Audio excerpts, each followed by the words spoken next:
Bozongi bwa misala na Assemblée nationale na Sénat ya ekolo Congo démocratique pour la session ya marsa esengeli mbula matari ekutiama na esika ekinde kondimisama na session eye na parlement.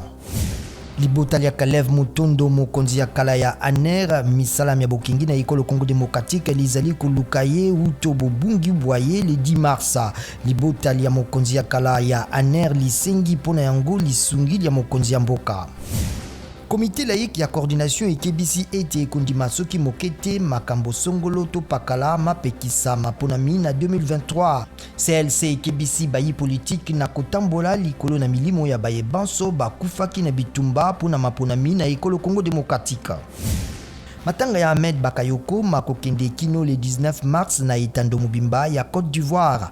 Ministre wa yambo ya Côte d'Ivoire akokundama o mokolo mwamitano na segela epai wapi nzoto waye memamaki simana bozongisa mina yango uto Allemagne epai wapi ya kufaki o mwamisato moleki.